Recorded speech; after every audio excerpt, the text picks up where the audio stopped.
Alors, bonjour, bonjour pour ceux qui sont là. Bonjour, Épicurdieste. Bonjour.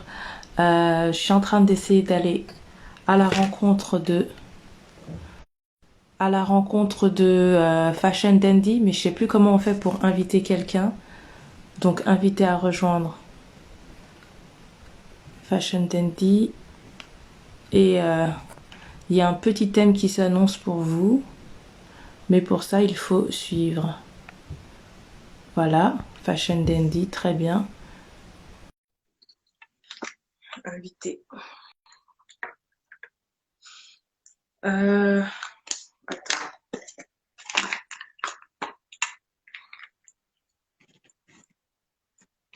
Salut. Attendez.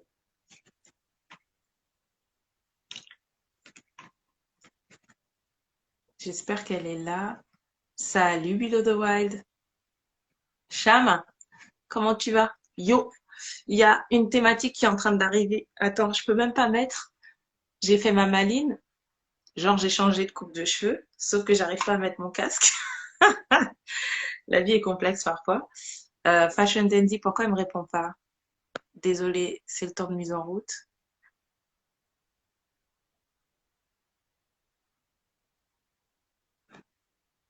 Ah, je peux mettre un petit filtre alors.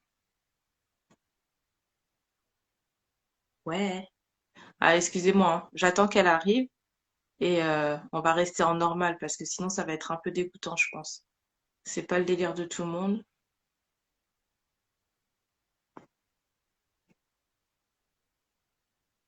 Bon, on reste en normal et que fait-elle? Alors, je vais juste couper la caméra une seconde.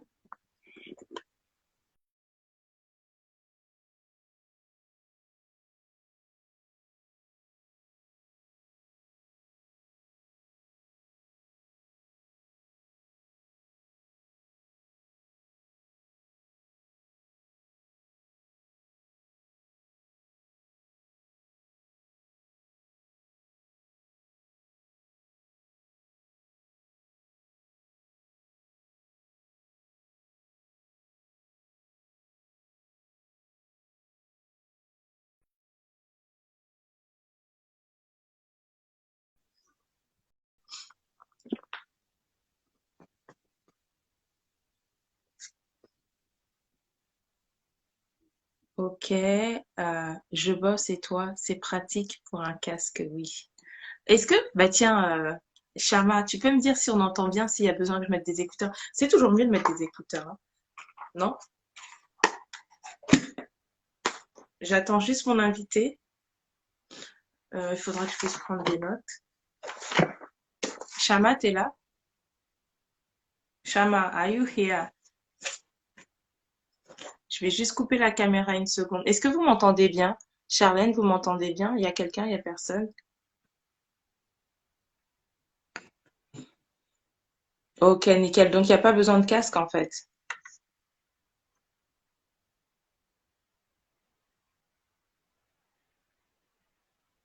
Allô, à l'huile, il y a besoin de casque ou pas? Shama, I need your fucking help. Attends. Eh, hmm. Attention, ça va commencer, messieurs. L'invité arrive. On est des professionnels, hein. On n'est pas des rigolos ici. Donc, pas besoin de casque. Merci, Shama. Eh, aurais-tu une qualité autre que de lancer des blagues? Serais-tu, comme qui dirait, un référent informatique? Chama? D'ailleurs, bon, là, on est en public, tout le monde nous observe, mais je pourrais te poser une question en privé, enfin une question professionnelle, bien entendu, en privé après. Tu es là? Tu m'entends? C'est une question purement informaticienne. I need your fucking help. I need it.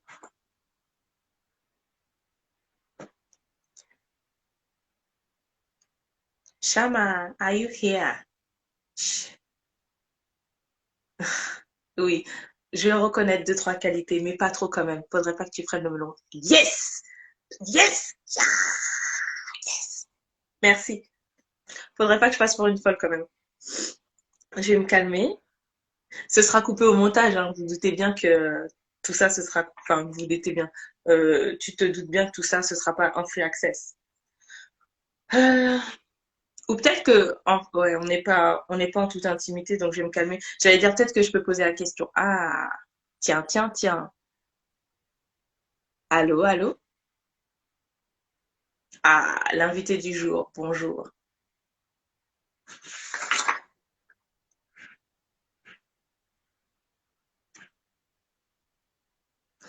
Fashion Sandy. Allô? Attends, pourquoi l'écran il se coupe pas en deux? Normalement, alors attends. Normalement, quand l'invité est là, l'écran se coupe en deux. Yofine, tu es là?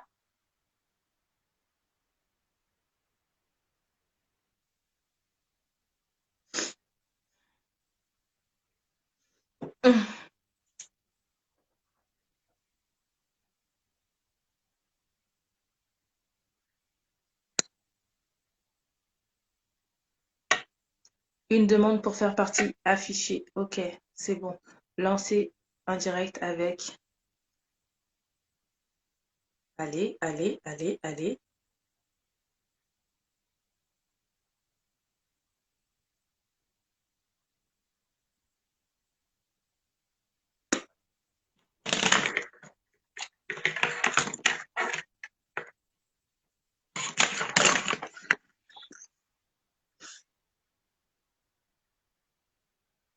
Pourquoi ça fonctionne pas? Yofine, tu m'entends?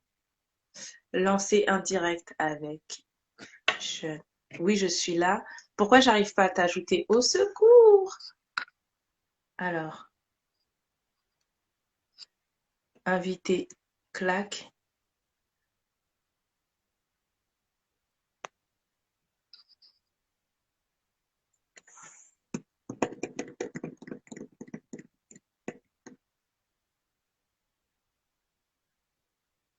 Est-ce que tu y arrives? Ah, donc à chaque fois, je dis afficher. Ok, je lance le direct, lancer un direct avec. Et, ça bug. Ah, ah, Hello, hi, comment ça va? toi, Enfin, on se voit en direct. Oh là là. c'est clair. Enfin, on se voit en direct, exactement, comme tu dis. Ça fait Enfin, bizarre. on se voit en vrai. Ouais, c'est très étrange. Ouais, ça fait Euh, bizarre. je fais rarement des lives parce que bah, je sais pas, je suis pas trop mon délire. Je suis plutôt dans la voix, mais bon, voilà, là c'était une pierre de coups. Les gens adorent des vidéos, tout ça, mais bon, c'est pas trop. On va voir ce qu'on peut faire. Moi non plus, c'est pas trop mon. Enfin, ça dépend. Moi, j'aime bien, mais j'aime pas trop non plus, tu vois. T'aimes bien, mais t'aimes pas. Mmh. Je suis un peu entre les deux. Ouais, je En vois. fait, j'aime pas trop parce que, je sais pas. Pour moi, un live, c'est bien. Tu partages avec ta communauté, tu échanges et tout, mais pour moi, c'est trop long et trop angoissant par moment.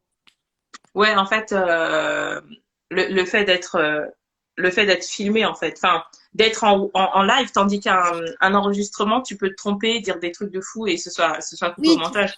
oui, Là, là, là, tu peux rectifier, etc. Mais ouais, un live, c'est vraiment un live. C'est-à-dire que si tu fais une bourbe en direct, c'est mort. c'est clair, mais t'es attendu de pied ferme, comme on dit. Ouais, mais ça me dérange pas, hein. Non, mais après, le sujet est pas, normalement, c'est pas un sujet sensible, on va pas parler de politique, Non, non. voilà. Alors, que faisons-nous? On commence pas? Bah, on commence. C'est quand tu veux. Moi, je suis prête. Mais c'est toi qui as le bâton de parole, c'est toi qui gères, ma chère. À la base, on voulait parler de validisme, si je me souviens bien. C'est ça? Yes, De yes. validisme, qu'est-ce que c'est? Je vais vous expliquer tout. Enfin, mon point de vue par rapport au validisme, qu'est-ce que c'est, d'où ça vient, je vous explique tout. Salut tout le monde. Salut Salut tout Léa. le monde. Salut tout le monde. Donc, en gros, le validisme, j'avais fait un épisode podcast là-dessus, sur mon podcast. Juste, alors, attends, juste qu'on se représente au moins pour les gens parce que tout le monde ne nous connaît pas. Il y a peut-être des gens qui sont là de ton réseau et des gens du mien. Ah Donc, oui, du c'est coup, vrai. tu parles de validisme. Moi, juste pour resituer les choses, tu avais un peu rencontré, j'avais vu tes propos sur sous-culture où justement c'était une thématique qui était abordée. C'était hyper intéressant. Donc, vous irez faire un tour à sous-culture. Et Ouais. je me souviens plus du titre exactement de cet épisode. C'était les femmes handicapées. Attends. Les femmes handicapées sont-elles discriminées, je pense, si je me Voilà. souviens bien. Donc, enfin, le terme était super accrocheur. Et du coup, c'est là que j'ai vu vos propos et tu faisais partie des intervenants et c'était hyper pertinent. Et après, Mhm. bah, par la suite, j'ai découvert que tu avais un podcast, etc. Non, tu m'as dragué sur les réseaux. Je t'ai pas Tu m'as- draguée. Je t'ai invité à collaborer, mais je t'ai pas draguée, hein. Lol. Non, mais c'est une manière, c'est mon humour, c'est juste une manière de parler. Mais en tout cas, c'était très agréable. Après, j'ai découvert ce que tu faisais. Et toi, tu as déjà fait un épisode sur le validisme que vous pourrez retrouver. T'es sur quelle plateforme? Sur En fait, Encore? tu peux m'écouter sur Spotify. Vous pouvez m'écouter sur Spotify. Je suis sur Encore, mais vous pouvez m'écouter sur presque toutes les plateformes d'écoute, hein. Spotify, Apple, peu Ok. importe. Sous quel nom? Ma différence, c'est ma force. Ok, nickel. Donc sur toutes les plateformes. Et du coup, c'est comme ça qu'on a commencé à travailler ensemble. Et pour ceux qui me connaissent pas, moi je suis Evie. Du coup, je suis Evie et je suis la créatrice d'un podcast qui s'appelle Megahertz que MAZ dans la barre de recherche ou Megahertz sur les réseaux. Mhm. Euh, MAZ Podcast que vous pouvez aussi retrouver sur toutes les plateformes qui parlent de santé mentale et de bien-être, mais pas que. Mais pas que Euh, ça. Entre autres. Voilà, entre autres. Et c'est comme ça qu'on a commencé à collaborer. Apparemment, il y a quelqu'un qui est fan de Encore. Ma Mamise 2.0, il a dit Encore. Genre, plein de Non, c'est flèches. parce que c'est ma plateforme d'hébergement. C'est là que je diffuse mes podcasts, en gros. Ok. D'accord. Ok. Et donc Merci, là, Nana. juste pour recontextualiser, par exemple, moi, le validisme, ce terme-là, je l'ai découvert, enfin, j'en ai beaucoup entendu parler, mais tu as fait un épisode dessus. Et juste pour ceux qui connaissent pas ton travail, si tu veux bien un peu resituer ce que c'est que le validisme pour le coup. En gros, le validisme, qu'on appelle aussi le capacitisme, ce sont toutes les remarques négatives qu'on fait aux personnes à mobilité réduite ou les personnes ayant une maladie. C'est-à-dire, on les discrimine un peu. Une sorte de discrimination envers les personnes ayant une différence physique ou une maladie. Et donc, oui, en fait, c'est ça. En gros, c'est ça. D'accord. En gros, c'est vraiment ça. Attends 2 secondes parce que il y a trop de bruit chez moi d'un coup.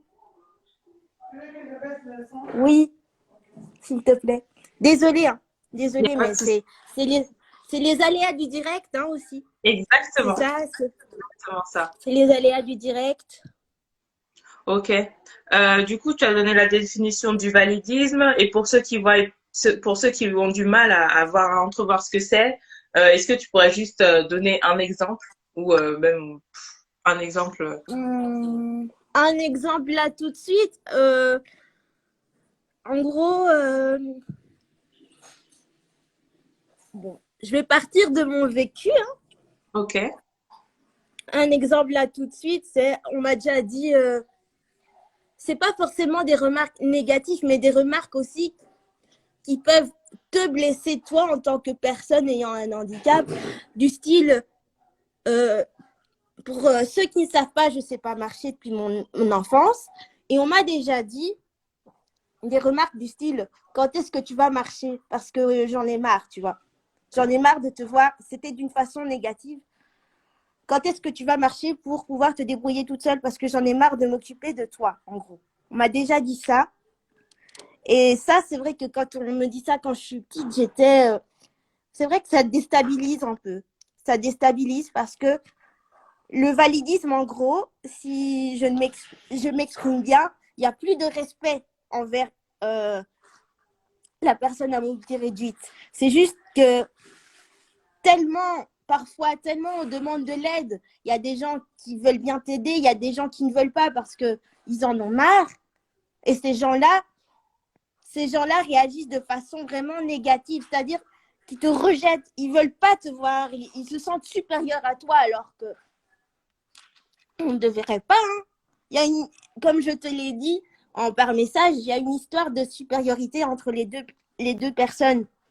Soit de la personne qui te rejette, bah, elle se sent supérieure et du coup, ben, elle a l'impression que c'est le roi du monde, qu'elle peut te contrôler, etc. Alors que ce n'est pas le cas. Handicap ou pas, il doit y avoir une certaine forme de respect envers chacun des deux parties. Tu vois ce que je veux dire? Bien sûr que je vois ce que tu veux dire, bien sûr. Bien sûr, c'est totalement. En fait, ce que tu dis, c'est totalement normal, mais ce sont des choses qui, dans la vie du quotidien, ont tendance à glisser légèrement, en fait. C'est ça, en Oui, gros. c'est ça. C'est Ok. exactement ça. Et du coup, ben, comme il n'y a plus de respect, ben, on se finit par se disputer, par se dire des remarques blessantes et ça peut partir très très loin. Hein. Enfin, voilà, moi j'ai eu des remarques par rapport à mon handicap, tellement. En fait, l'handicap, pour certaines personnes, il y a des personnes qui ne comprennent pas que l'handicap n'est pas un choix. C'est-à-dire que je ne me suis pas réveillée un matin, j'ai claqué des doigts et je veux dire, ben, aujourd'hui, j'ai décidé de ne pas marcher. Point. Non, l'handicap, c'est venu comme ça, c'est un problème de naissance. Et voilà, ça va peut-être changer, ça va peut-être pas changer, mais pour l'instant, je suis là, je suis comme je suis et voilà, peu importe ce que Ok. les gens disent. Après, Ok. si par exemple, je respecte la personne qui est en face de moi, mais que la personne qui est en face de moi me manque de respect, la conversation s'arrête là, tu vois. En fait, il faut vraiment respecter chacun comme il est. Il faut Mhm. respecter. Euh, Salut Keira. Hi Keira. Faut vraiment respecter la personne qui est en face de toi. You have to respect everybody in the world. Donc, tu vois, c'est cette histoire-là. Donc, évidemment, comme je le dis toujours, si tu ne comprends pas ma différence, c'est que tu ne l'as pas vécue. Alors, à ce moment-là, pose des questions au lieu de m'agresser directement. C'est ça, tu vois. C'est Ok. ça qu'il faut se dire. Il faut se poser des questions. Ça ne me dérange pas, hein, moi, qu'on me pose des questions sur mon histoire, sur comment je le vis, etc. Mais Enfin, les remarques négatives de certaines personnes, voilà, enfin, si tu n'es tu pas, sais, si tu n'es pardon. pas, si tu n'es pas content de me voir ou tu veux pas me voir, ou j'en sais rien, enfin, tu as une haine envers toi que tu dois extérioriser, vas-y frère, lâche-toi, mais pas sur moi. Moi je préfère envoyer de l'amour. I send love to everyone plutôt que de la haine parce que ça sert à rien, tu vois. C'est se, Ok. dé- c'est se détruire Après, mentalement. tu sais, tu dis un truc, là, ça nous a bien illustré ce que c'est que le validisme ou l'autre terme que tu as employé, c'est quoi Capacitisme. le capacitisme? Oui. Mais moi, ce qui me fait rire, c'est, oui, en fait, poser des questions, c'est juste avant pour pas trop s'étendre sur ce sujet-là, c'est juste le poser des questions. Parfois, ça peut être aussi très délicat parce que quelqu'un qui ne comprend pas et qui n'arrive pas à percevoir que tu es en train d'agresser quelqu'un peut aussi te poser des questions totalement déconnantes. Je sais pas, Mhm. des trucs hyper déplacés du genre, euh, j'avais eu un débat dernièrement avec une collègue et je lui disais que il y avait des réalités relatives et il y avait des réalités absolues. Non, des évidences. Le terme, c'était pas réalité, c'était évidence. Je lui dis non, mais dans la vie, il y a des évidences relatives et il y a des évidences absolues. Elle dit non, mais parce qu'elle me disait que mon évidence n'était pas celle de tout le monde. Je lui dis bah c'est simple. Si je te coupe les deux bras, je te coupe les deux jambes et après je te demande si ça va, à J+2 de la situation, bah excuse-moi, c'est une évidence absolue que tu vas pas bien en fait. Enfin, je sais pas, demain tu perds ta maison, tu perds ton mari, tu perds tes gosses. Excuse-moi de te demander si ça va. Pour moi, c'est une évidence absolue que tu ne vas pas bien en fait. Donc voilà. Hum, Fashion Dandy. Donc tu as disparu. Mon évidence, c'est ma force. Où es-tu? Excusez-moi, je vais relancer. Alors, sa venue. Comment on va faire ça? Alors, comment on va faire ça? Je relance l'invitation. Excusez-moi. Euh, Clac. Petit problème technique. C'est justement les aléas du direct. Je pense qu'il n'y en a pas un Désolée, truc. il y a eu un bug. Désolée, il y a Il eu n'y un a pas de. bug. Bah, juste dans ce cas, je préviens moi aussi. Dans ma ville, il y a très peu de réseau. Donc voilà. Donc, Alors, qu'est-ce qu'on disait? Et du coup, je parlais des évidences relatives et des évidences absolues. J'ai eu cette conversation avec une collègue il y a peu de temps et Elle me disait, je lui dis, mais c'est une évidence. Elle me dit, mais non, les évidences, ce sont que pour ceux qui les vivent. Je lui dis, non, non, dans la vie, il y a des évidences absolues et il y a des Mhm. évidences relatives. Ce que j'étais en train de dire quand ça a coupé, c'est comme si, genre, si je te coupe les deux bras et les deux pieds, enfin, je te coupe les deux bras et les deux jambes, te demander si ça va à 2 jours de la situation, ben, il est clair que ça C'est va vrai pas, que c'est quoi. délicat, oui. Là, c'est Non, mais parce délicat. qu'il y a des gens, c'est intéressant ce que tu dis. Enfin, moi, je suis d'accord pour poser des questions. Faut-il encore que tu réfléchisses un minimum avant de poser la question? Il y a des questions qui vont pas, qui se posent pas plus que ça, en fait. Tu vois, il y a Mhm. des trucs. Mais voilà. Mais je vois très bien je vois très bien ce qu'il en est. Puis surtout que nous, enfin, dans le corps hospitalier, Oui, je pense qu'on en on fait, fait ça des petits. dépend. Ça dépend. C'est vrai que quelqu'un qui vient d'avoir un accident, tu vas pas lui poser 1000 questions non plus. Mm. Il a besoin, la personne en question a besoin de digérer son accident, de digérer ce qui s'est passé. Il a peut-être perdu une jambe. C'est vrai, quand le handicap peut venir aussi d'un accident, mais c'est pas forcément ça. Moi, par exemple, c'était un accident dû à la naissance, tu vois. Un accident dû à la naissance et j'ai appris à vivre avec. Mais quelqu'un qui vient juste d'avoir un accident, quelqu'un qui vient juste d'avoir un accident et qui digère à peine ce qui lui est arrivé, que tu poses un milliard de questions, ça, c'est pas évident. Par Ouais. contre, c'est pour ça qu'il Mais faut laisser genre un temps d'adaptation à la personne, se dire, bah voilà, elle vient d'avoir un accident, je vais peut-être lui laisser genre un mois ou deux, le temps qu'elle s'adapte, et puis même un an, le temps qu'elle s'adapte à sa nouvelle situation. Et puis après, si ça va mieux, je lui poserai les questions, mais pas maintenant. Parce que ok. l'accident est encore trop fragile dans l'esprit, enfin le mental, tu vois ce que je veux dire? Bien sûr que je vois. D'ailleurs, tu parles de mental parce que on a parlé d'une partie du truc. Une Mhm. partie du sujet. Le mental, on aborde certaines thématiques qu'on doit développer aujourd'hui. Enfin, Ouais. voilà. Le mental. T'aimerais nous en dire deux, trois mots ou pas? Sur mon mental, sur mon mental, sur mon... Alors, si tu veux, tu commences. Si, c'est toi qui vois sur le mental, enfin, sur la thématique même de notre live. Ou si tu as envie de parler de ton mental, tu peux. Enfin, Donc, en gros, je vais refaire un parallèle avec la thématique, le validisme, justement, enfin, les discriminations envers les personnes à mobilité réduite. Au niveau mental, ça, moi, c'est vrai que ça m'a beaucoup affecté. Certaines remarques m'ont beaucoup affecté parce que soit j'avais l'impression, dans ma tête, j'avais l'impression que c'était ma faute. Que c'était ma faute si j'étais comme ça. Tu vois ce que je veux dire?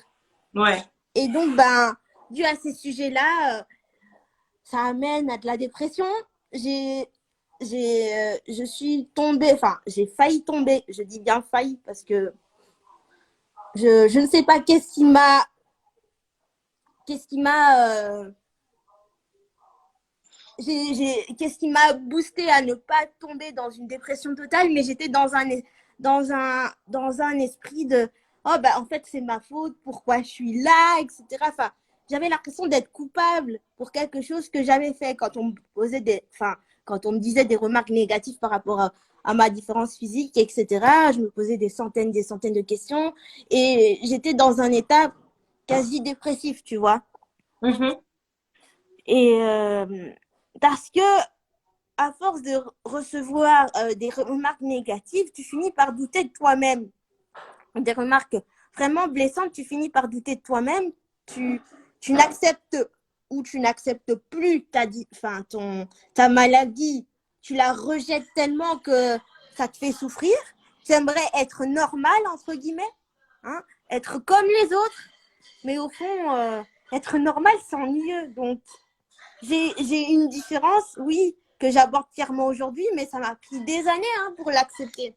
Ça m'a pris des années pour me dire, ben, écoute, maintenant, meuf, tu vas passer au-dessus des remarques des autres, tu vas prendre ta vie en main. Ça m'a pris 4 ans pour me dire, tu vas prendre ta vie en main, tu vas faire ce qui te fait plaisir et voilà, tu vas vivre ta vie, peu importe. Parce que, Allô? tu m'entends? T'es là? Allô? Oui, ouais, je t'entends. Et du Donc, coup, tu as bien dit que c'était un processus. Et toi, tu emploies un terme que je connaissais pas. Mais ce terme, enfin, tu sais, tu m'as dit glow up mental. Moi, j'ai pensé au make-up. J'ai pensé à un highlighter, genre sans maquillage. Et du coup, euh, allô?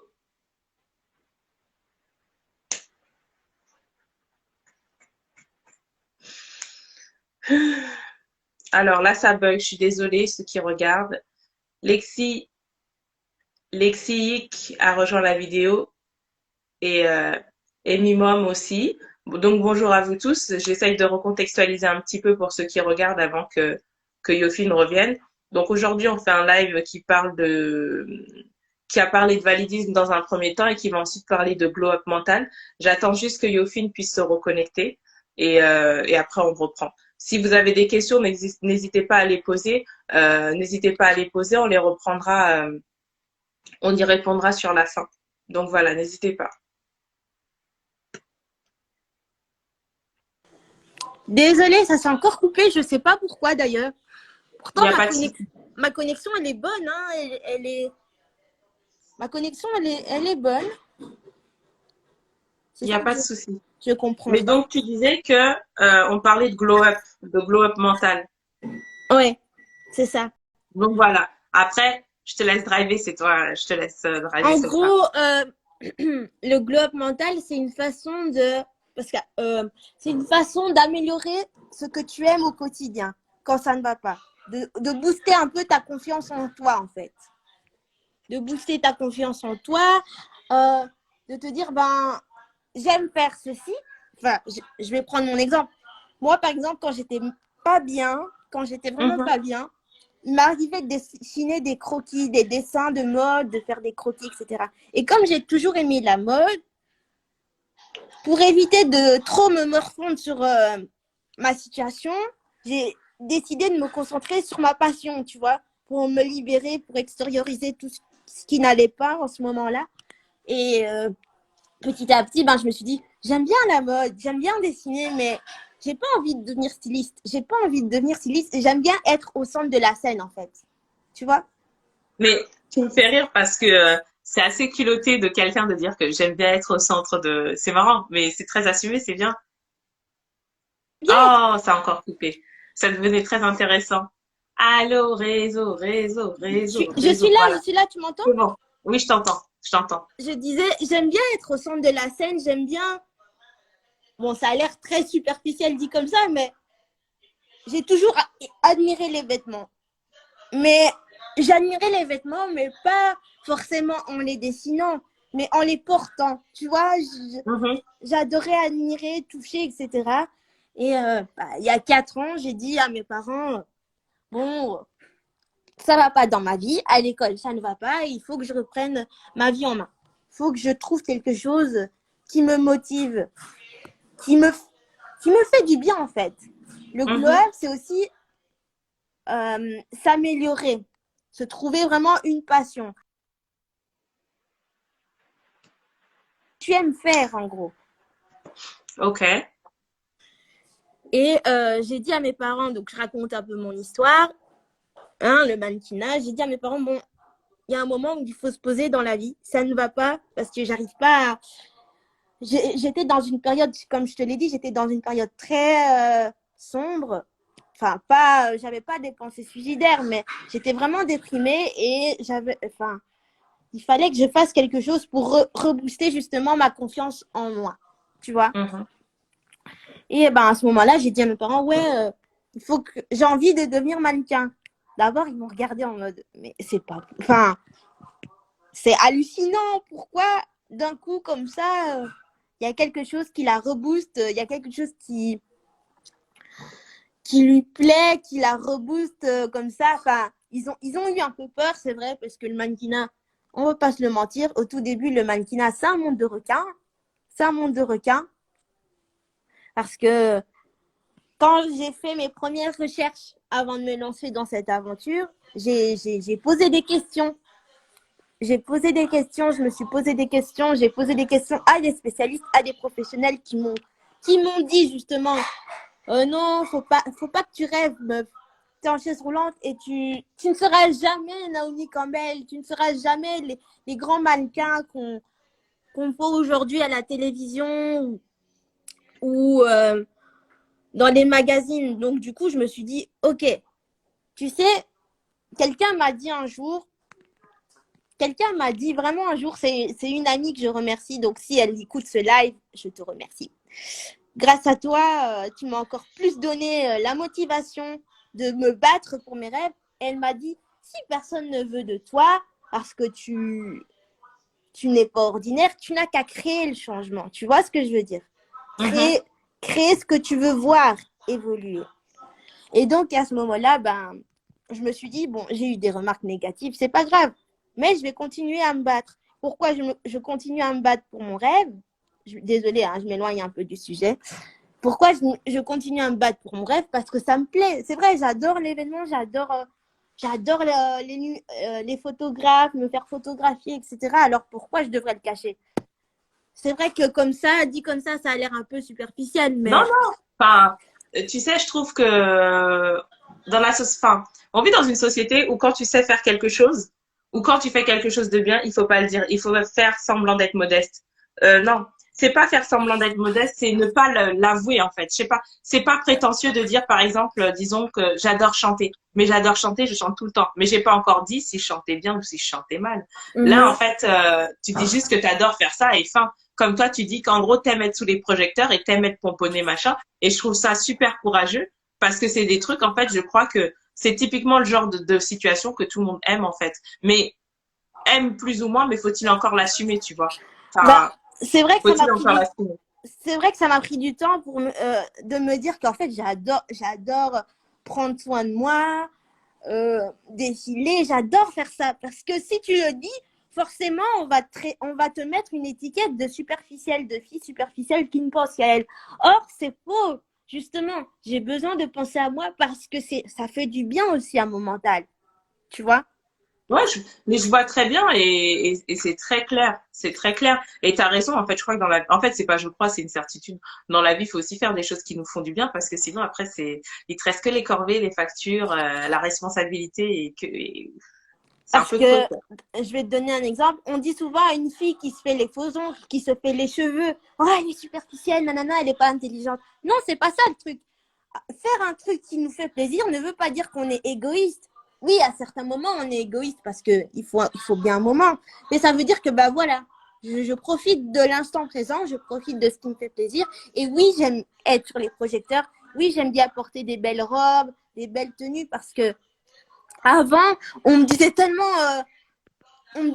des remarques horribles dans le sens, mais non, c'est pas ton monde, pourquoi tu veux faire ça, etc. Nanana.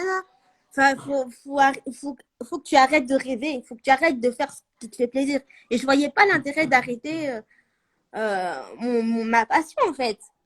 Tu vois, je voyais pas l'intérêt de me dire, bah ouais, ok, en fait, ils ont raison, je vais rester là et déprimer dans mon coin.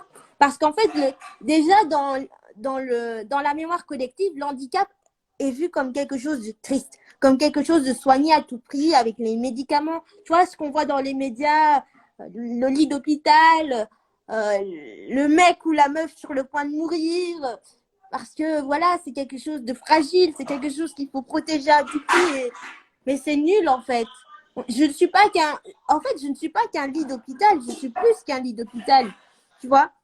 Non, mais en fait, ce que tu dis, c'est hyper intéressant. J'ai tendance un peu tu sais, à brutaliser les patients. Quand je dis les brutaliser, c'est dans le sens où je vais te secouer le coco, j'en ai rien à faire que tu sois malade. Moi, je t'ai demandé de faire ci, ça, ben fais-le en fait. Me raconte pas ta vie. J'en ai rien à faire que t'aies mal à la tête ou mal à l'ongle parce que, en fait, ça fait partie de ta pathologie, mais ce que je te demande n'est pas en opposition euh,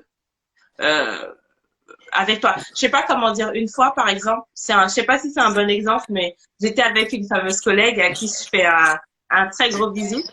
Et donc, je travaille en psychiatrie. Là, j'étais en psychiatrie adulte. Et après le repas, ils doivent juste nettoyer la table, en fait, là où ils ont mangé. Et la Mhm. patiente est partie comme ça. Et je la rappelle en lui disant, bah, Madame Tan, vous avez oublié de nettoyer la table. Et là, elle se met à pleurer, elle s'effondre.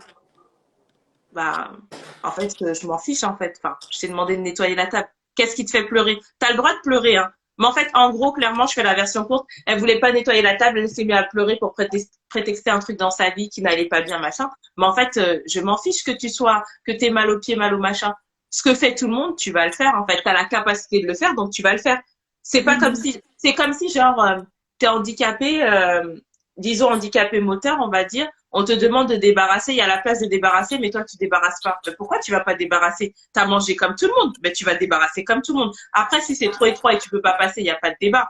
Mais si tu as la capacité de le faire, tu vas le faire comme tout le monde. Pourquoi tu aurais droit à un passe-droit? Ça, et tu sais, même à l'hôpital, c'est des choses que, c'est des raccourcis qu'on va faire en fait.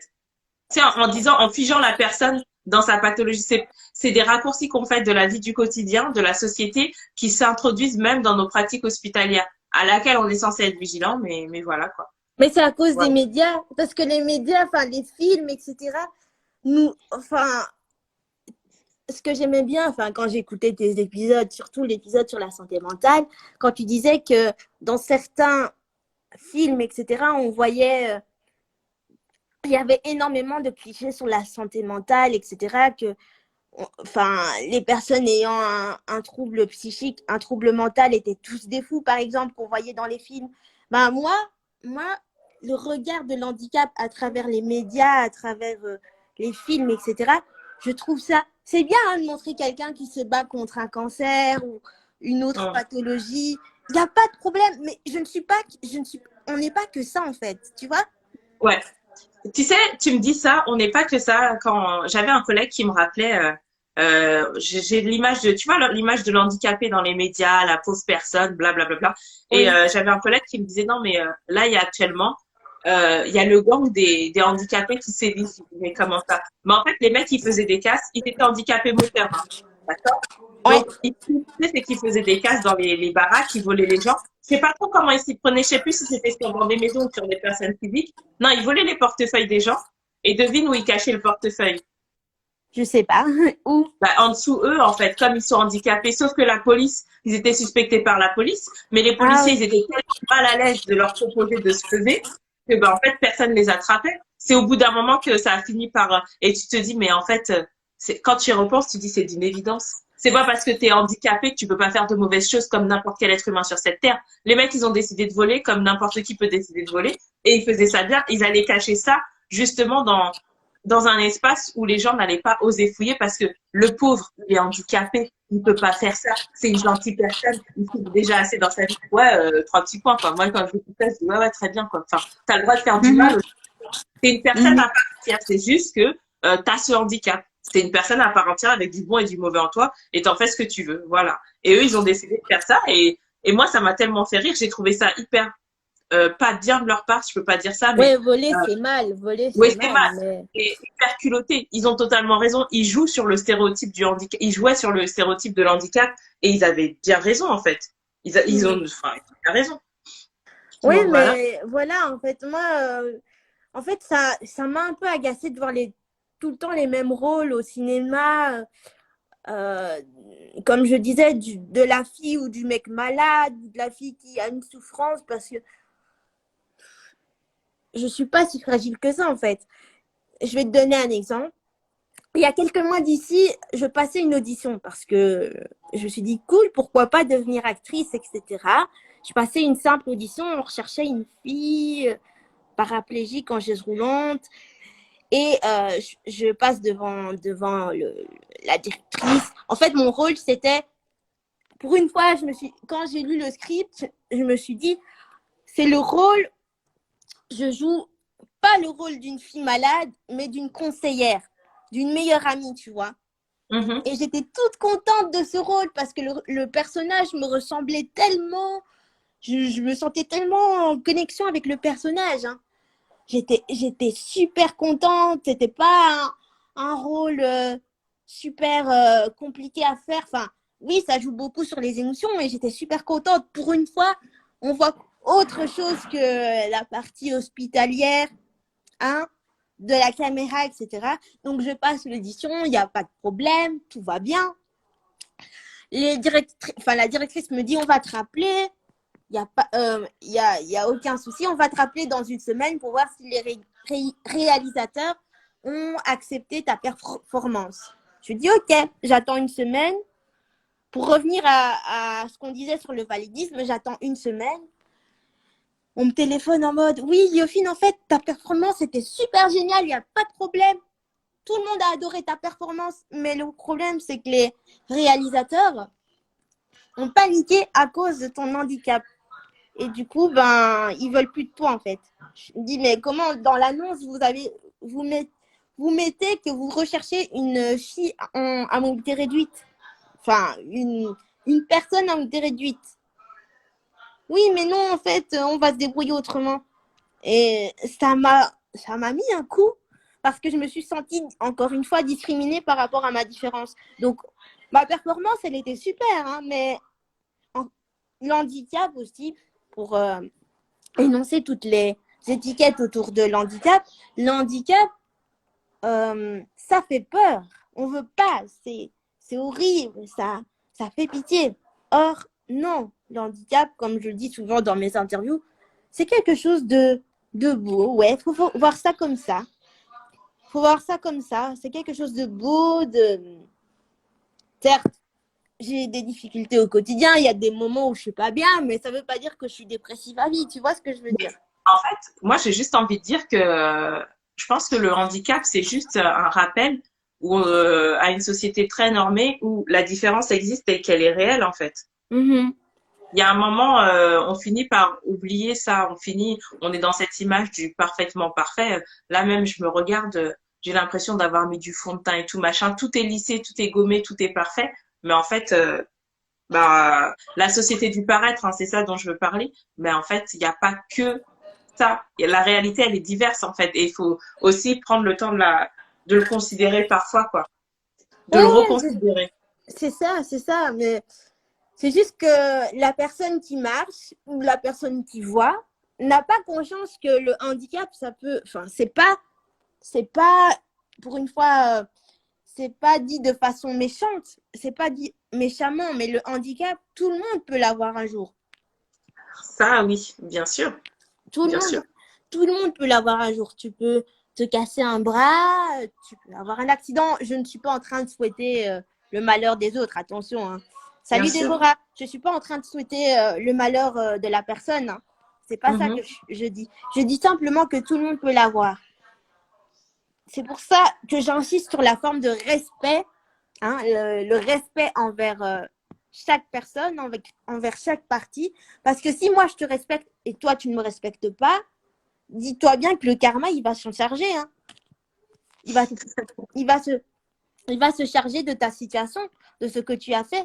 Parce que le karma il te voit. Moi je crois au karma. Enfin je crois Ok. entre guillemets, mais voilà, entre Mais guillemets.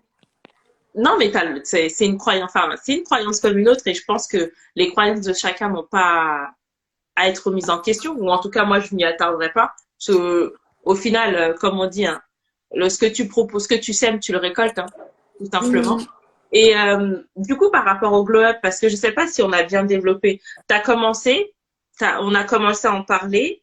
Il y a eu l'illustration des propos, mais est-ce que les gens ont bien saisi ce que c'est en fait que l'idée, parce que tu as dit que tu étais partie dans une phase toi de 4 ans, mais en gros le glow up, ce que j'en comprends, c'est un peu se renarciser. C'est quoi? C'est se Oui, c'est prendre en une main. sorte de renaissance, si tu veux. Ben, C'est évoluer, Enfin, par exemple, tu as une période où tu es down, vraiment, tu es déprimé, etc. Et mhm. t'aimerais, ou alors même pas, hein, c'est pas une période où tu es forcément triste, mais une période qui te va, mais t'aimerais évoluer. C'est une évolution de toi-même, en fait, au fil En des fait, jours. tu vois, ce terme glow up, moi je le connaissais pas quand tu as employé ce terme auprès de moi, glow up. Moi j'ai tout Mhm. de suite pensé glow up, highlighter, tu vois, genre Ah, maquillage, c'est une version upgrade, tu vois, oui, tu de vois, oui, soi. oui, je vois. Parce C'est que, la même chose. justement, ce globe physique-là, c'est ce qu'on vend le plus souvent. Quand on voit des filles se maquiller à la perfection en mode waouh, j'ai un beau Down. maquillage aujourd'hui. Mhm. Mais qui te dit qu'une fille avec des boutons, qu'un mec, je sais pas moi, une fille avec des boutons, un mec avec une barbe, c'est pas joli, tu vois. C'est ça aussi. Mhm. C'est que je ne juge pas les personnes qui aiment se maquiller, attention, hein, parce que je vous vois venir hein, dans les commentaires. c'est juste que je me dis, une fille avec un visage pas maquillé, avec une peau, enfin, avec des boutons, c'est joli. Mais c'est juste que la société, encore une fois, par rapport à ce qu'on voit dans les médias, les photos, etc., enfin, les photos retouchées, on nous dit que le maquillage c'est génial. Ça, ça, attention, ça aide beaucoup à la confiance en soi. Hein, se maquiller, ça aide vraiment. Mais parfois, Mhm. se maquiller tout le temps, sans montrer ton vrai visage, mais c'est horrible. C'est parfois horrible parce que déjà, ta peau, ta vraie peau, naturellement, elle ne respire pas. Et puis, moi, il y a des moments où je me lève le matin, j'aime bien ma peau naturelle, par exemple, tu vois. Mhm. J'aime bien ma peau naturelle, mais tellement on dit que le maquillage, ça fait des miracles, ou ça peut être autre chose. Hein. Prenons la chirurgie, par exemple. Moi, personnellement, je suis contre. Je t'explique pourquoi je suis contre la chirurgie esthétique. La chirurgie esthétique, c'est bien parce que tu veux améliorer ton physique, tu veux améliorer, entre guillemets, ton complexe, il n'y a pas de problème. Mais pour moi, la chirurgie esthétique, ça devient une drogue. C'est-à-dire que si demain, par exemple, je me refais les lèvres, le lendemain, je me trouve encore un complexe et j'ai envie d'arranger, arranger. Ça, oui, je vois très bien ce que tu veux dire, mais c'est pas le même cas de figure que la chirurgie réparatrice. En fait, Ah il y a oui. deux dimensions dans la chirurgie, je pense. Tu vois, c'était un peu, une fois, je regardais un documentaire sur un enfant qui avait vécu du harcèlement scolaire et qui s'était immolé, enfin, c'est assez horrible. Et du coup, il avait été brûlé, les oreilles l'avaient léché jusqu'au bout des oreilles, et entre-temps, après la cicatrisation, il a appris à se maquiller pour camoufler les cicatrices. Et tu vois, là, c'est l'utilisation du maquillage comme du maquillage réparateur, comme dans le cas de chirurgie réparatrice, parce que en fait, bah, pour le coup, être brûlé, on va pas dire que, en fait, on a tous le droit d'avoir des imperfections, mais Mhm. être brûlé, bien au-delà d'avoir des boutons, ça renvoie autre chose à la Bien personne qui sûr, regarde. Et même, tu vois, il y a dans une situation, il y a toujours deux dimensions en fait, bien sûr, bien sûr. je Mais, pense. mais moi, je parle, par exemple, enfin, je comprends. Hein, Oui, la, je chirurgie vois. la chirurgie réparatrice, je suis pour, justement. Mais la chirurgie esthétique à outrance, par contre, là, je suis contre. Mais c'est mon avis, hein, encore une fois. Hmm.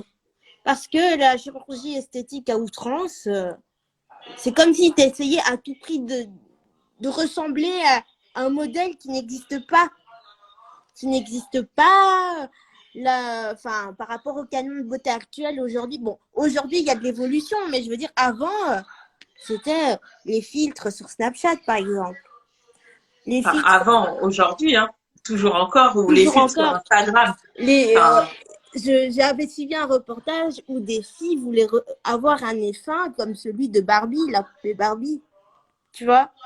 hmm, Parce que, mais après, chacun fait ce qu'il veut, mais pour moi, euh, la chirurgie esthétique, enfin la chirurgie esthétique, c'est vraiment une drogue. Ouais, je considère ça comme une drogue. Tu refais ton nez, après tu refais tes joues, après ce sera quoi?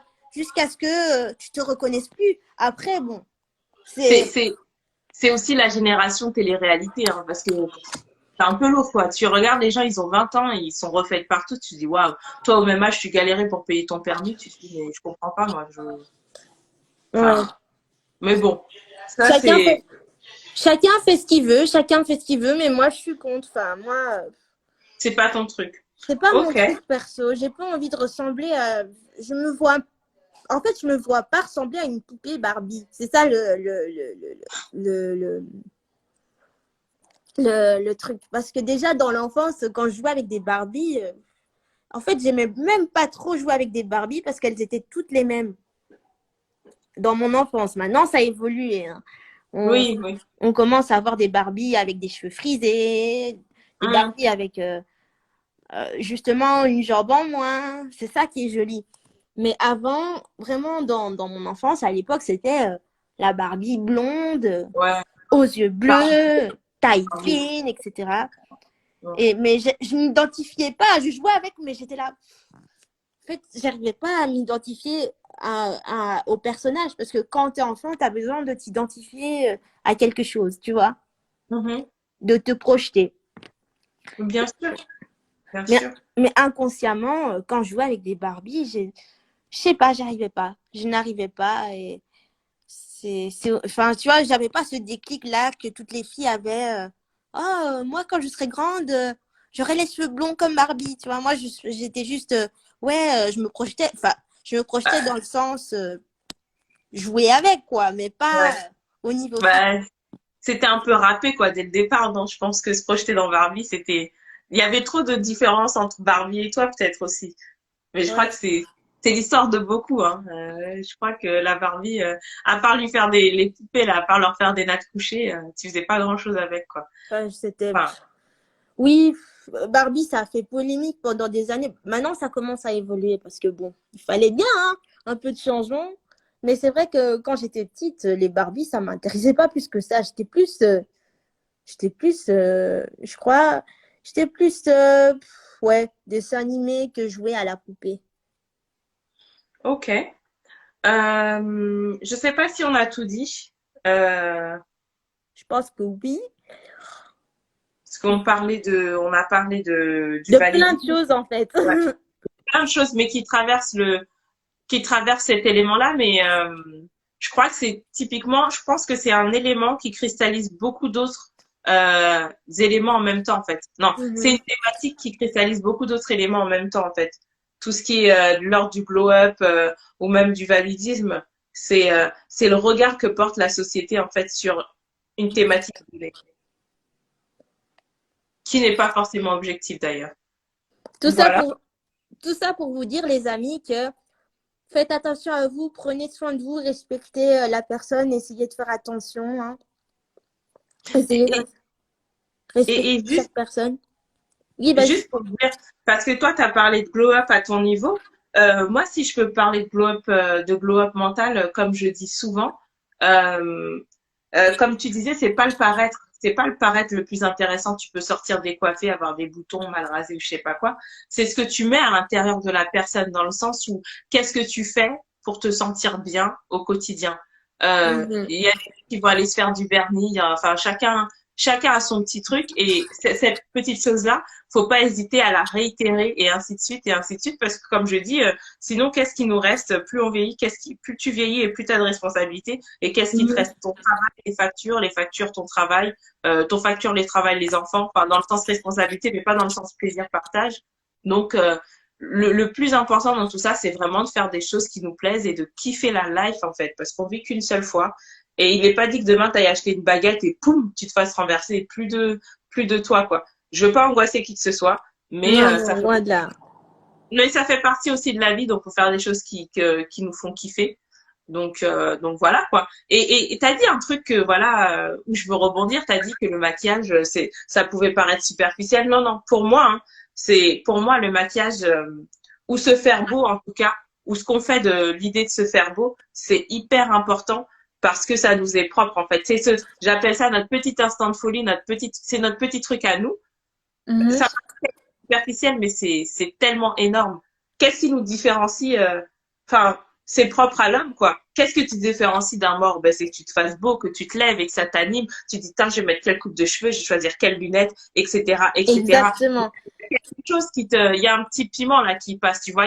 Faut que ça swing un peu parce que sinon, tu te lèves, tu te débarbouilles, enfin, tu t'habilles en noir. Ah oui, tu t'habilles en noir, en gris, en beige et en marron. Ça va, ça va. On est vivant, donc faut se faire kiffer aussi. Et comme tu Exactement.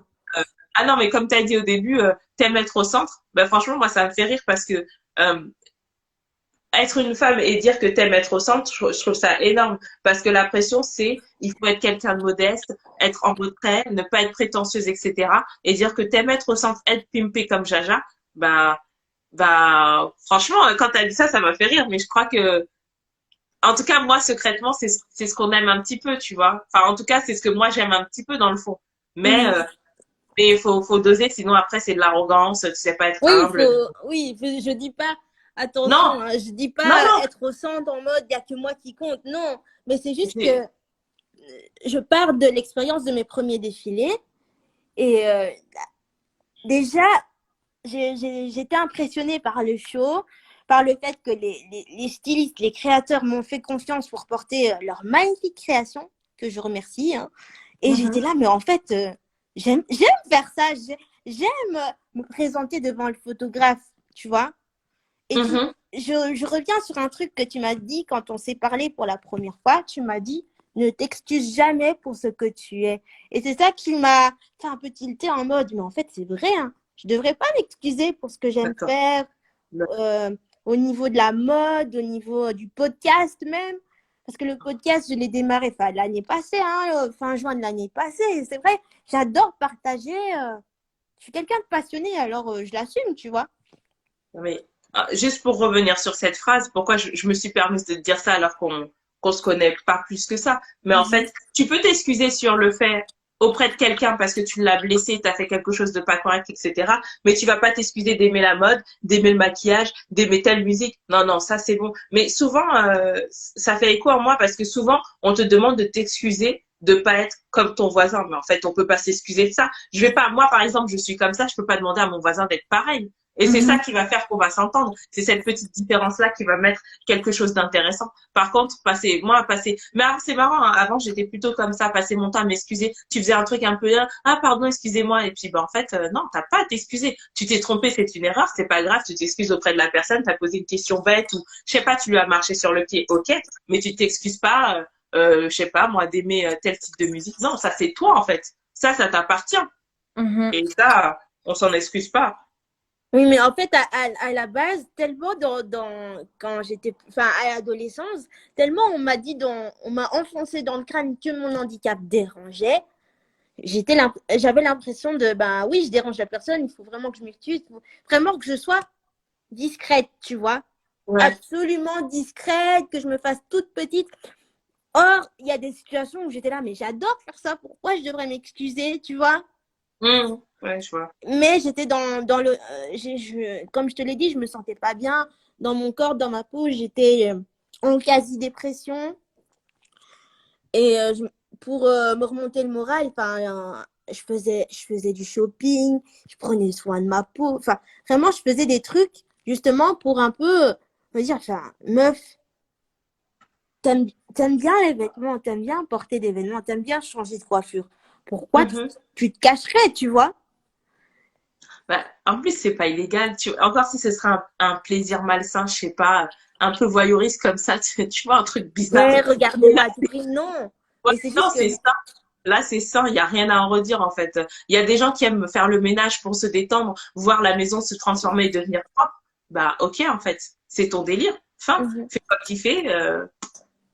C'est Voilà.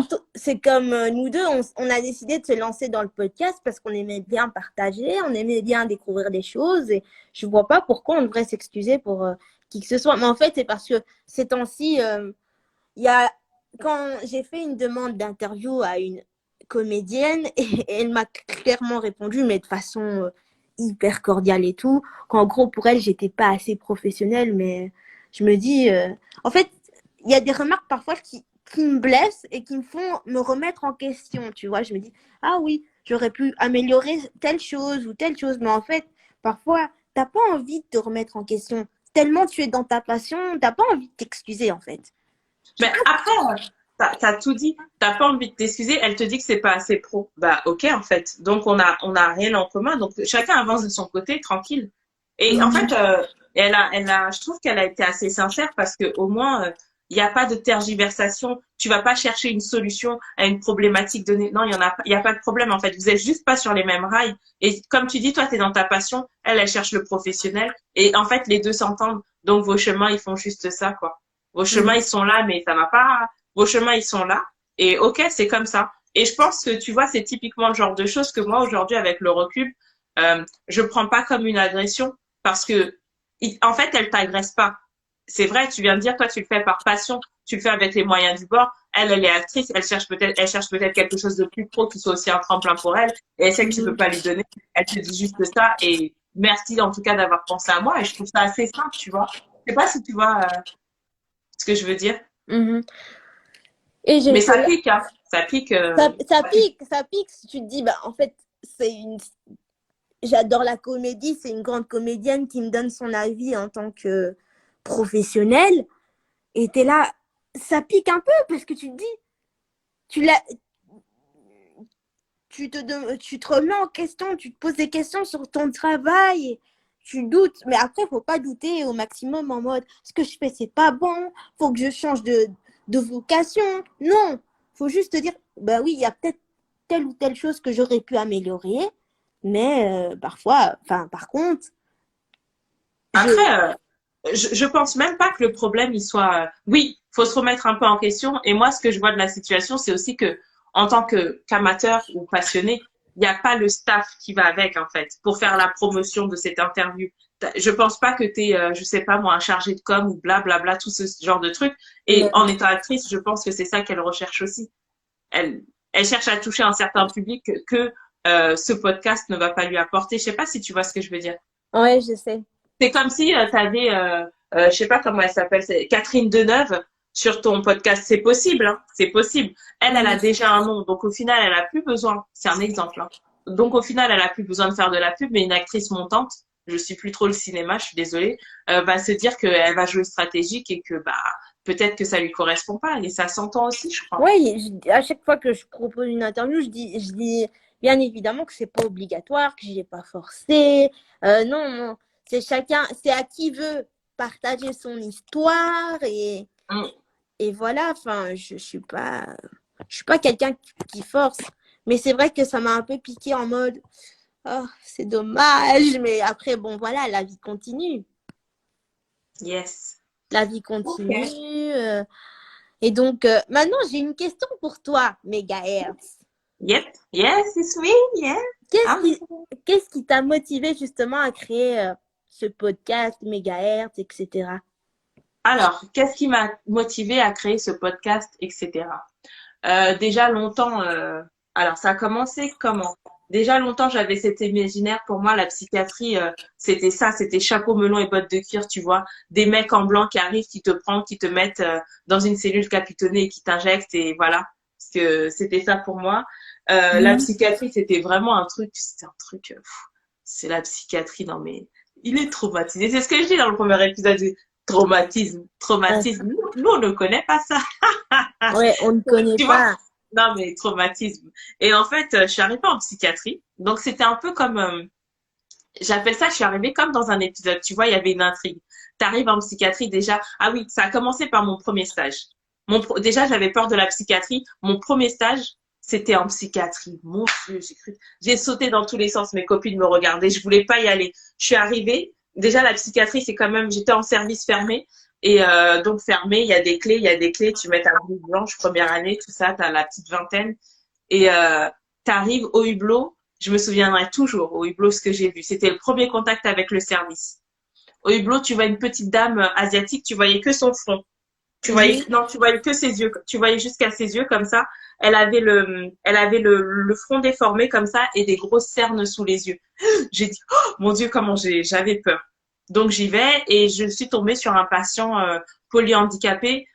Comment dire? J'ai oublié ça. Il était polyhandicapé. Il avait, voilà. J'appelais limite Quasimodo parce qu'il me faisait penser à Quasimodo dans sa présentation. Les yeux bleus, il était tordu, il Mhm. parlait pas, à moitié autiste, il se grattait tellement qu'il avait des chaussettes. Je comprenais rien à la psy. Et puis on lui donnait à manger. Quand on lui donnait à manger, par exemple, tu sais, quand tu fais ça à un enfant et après tu nettoies le petit sus, ben lui, en fait, il faisait pareil. Il faisait ça, il se renettoyait. Enfin, wouh! J'ai fait mes premières toilettes avec lui et tout.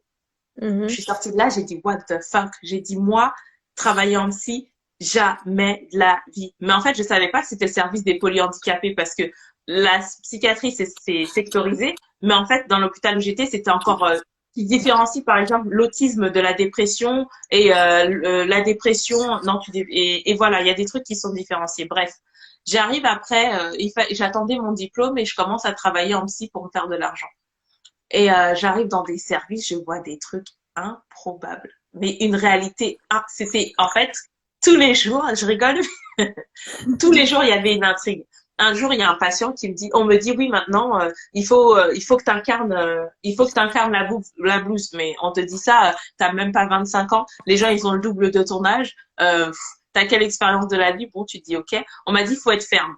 Tu te dis bon d'accord, faut être ferme. Genre tu dis les choses avec conviction. Un jour, on était dans la salle de pause et on m'a toujours dit, ils n'ont pas à venir dans la salle de pause. J'étais en psychiatrie. Mais les patients aiment bien se nourrir de notre vie puisque eux sont là et nous, on est à l'extérieur et on ramène de l'extérieur à l'intérieur. Bref. Maintenant, Le patient se ramène dans la salle de pause et je lui dis, on était deux, j'étais avec une maman qui s'appelait Myriam. Et je dis au monsieur, oui, monsieur, excusez-moi, vous pouvez sortir de la salle de pause, s'il vous plaît? Et là, on était en train de prendre le petit-déj. Il s'est mis devant moi, il s'est mis nez à nez avec moi. Faut imaginer le nez à nez, il m'a dit, vous n'êtes qu'une bleue, bleue, bleue, bleue, en poussillon dessus, il était plein de sueur et tout. Et en face, la maman, elle me tapait la cuisse, c'était pour me dire, tais-toi, tais-toi, tais-toi. Après, il s'en va. Entre-temps, il y a une alarme qui pète. Quand les alarmes, c'est en psy, c'est un truc de sécurité, ça veut dire qu'il se passe quelque chose de grave, enfin quelque Ah chose de ouais. très important et qu'on a besoin de renfort. Et en général, Mhm. les renforts qui venaient, c'était les soins aigus de la psy de l'hôpital où j'étais. Mais vraiment, les soins, les gars, ils sont rodés. C'est comme si tu allais en réa. Tu vois, quand t'es en MCO, en médecine Ah oui, ils sont thérapeutique, quand déjà t'es prêts à intervenir en fait. ah, ils sont chauds, ils sont rodés. Côté gestion, gestion de l'agressivité, tout ça, ils sont un peu plus rodés que dans les services. Je vois au moins 15 personnes qui arrivent, il y a tous les médecins du service et tout. Il y a de l'agitation, ce patient, il est mis en chambre d'isolement. Ma collègue, elle me regarde, elle me dit, écoute, elle me dit, la prochaine fois que tu vois ça, tu t'en mêles pas, tu laisses ceux qui sont plus aguerris s'en mêler. Je dis pourquoi? Elle dit, mais t'as pas vu qu'il était délirant? Bah, moi, j'ai rien vu, j'ai vu. Et ça, comme tu dis, ça m'a piqué, en fait. Ça m'a piqué qu'elle me renvoie ce Mhm. truc de, t'as mal fait, en fait. Mais j'ai mal fait parce que je connaissais pas. Mais en fait, elle a bien fait de me le dire parce que sinon, j'aurais continué à croire que j'étais dans le vrai. Alors qu'en fait, le gars, il était totalement parasité, il était fou comme un coucou. Et au final, il a été mis dans la chambre d'isolement et il a tellement frappé sur la porte. Il y a un sas de sécurité, c'est-à-dire tu rentres dans la chambre. Avant de rentrer dans la chambre, il y a un entre-deux et après il y a une autre porte parce que parfois l'agitation fait que bah, malheureusement ils peuvent ouvrir la première, mais c'est très rare. Mais bon, le sas de sécurité, c'est un sas de sécurité. Donc au final, il a tellement frappé sur la porte, pas, pas, pas. T'as l'image du verre d'eau de Godzilla là, où t'as le verre d'eau qui tremble Ouais, comme qui ça. tremble, etc. Exactement. Il y Ouais. avait tous les médecins du service, même le chef de pôle. Tous les médecins du service, non, pas le chef de pôle, si c'était le chef de pôle. Il y avait tous les médecins du service qui étaient là avec les renforts. Fallait imaginer 15 blouses blanches, une quinzaine de blouses blanches, dont les médecins. Et moi, je disais, c'est quoi cette merde? Dans ma tête, je me disais, c'est quoi cette merde? Et j'ai dit, c'est quoi ça? Oh, j'avais peur, franchement, j'avais peur. J'ai dit, oh. J'ai dit, ben, c'est ça la psy? Franchement, j'ai dit non. Et en fait, au fur et à mesure que j'y allais et que je voyais des situations, il y avait un autre collègue haïtien il me disait, ouais, et quand il y avait des renforts, en général, quand les alarmes sonnent, c'est aussi des collègues hommes qui vont. C'est pas toujours comme ça, mais c'est aussi bien parfois que ce soit comme ça parce que pour gérer physiquement certaines situations, voilà. Mais c'est bien aussi qu'il y ait des femmes. Donc, je veux pas non plus être trop clivante. Et mes collègues hommes étaient allés à un renfort et ils me disent, ils m'ont dit, non, mais la nana, elle avait le même gabarit que toi. Bah là, j'ai un peu pris de poids, voilà, mais je suis un gabarit skinny, on va dire. Elle me dit, elle a le même gabarit que toi, c'était une brésilienne et elle parlait avec la voix de Lucifer, avec une voix d'homme. Il m'a dit, dimanche, je vais à l'église, j'allume un cierge. Je lui ai dit, non, je te crois pas. Il me dit, je t'assure que c'est vrai. Je lui ai dit, non, je te crois pas. Et en fait, au fur et à mesure, en fait, à chaque fois que j'y retournais, j'avais un peu peur, mais comme l'équipe, elle était assez soutenante et qu'elle m'expliquait bien les choses, je comprenais les choses, mais je comprenais pas tout. Donc à chaque fois, j'y retournais et je découvrais. C'est comme ça que j'ai découvert la psychiatrie. C'est comme ça aussi que, au fur et à mesure, je me suis rendu compte que de dire ouais, le traumatisme, c'est quoi? En fait, je me suis rendu compte, je croyais que chez nous, bah, après, je suis d'origine nord-africaine, rien d'extraordinaire, je suis d'origine togolaise, et j'ai longtemps cru que, clairement, longtemps, j'ai cru que c'était un truc de blanc, la psy. Et en fait, je me rends compte que plus je travaille, que non, en fait, les prérequis sont déjà là et que la santé mentale, elle a toujours été intégrée dans la culture, en fait. Ça a toujours été pris en considération. Et qu'en fait, j'arrivais vite à capter les concepts que je découvrais en psychiatrie parce qu'au final, bah, je les connais déjà. C'est juste que je vais les appeler autrement. Et je me dis, mais en fait, c'est fascinant. Et aussi par rapport à mon travail, quand je travaillais avec des détenus, etc., j'en parlais souvent autour de moi à des potes en soirée, ça fascinait assez. Tu vois, être au centre. T'aimes ça?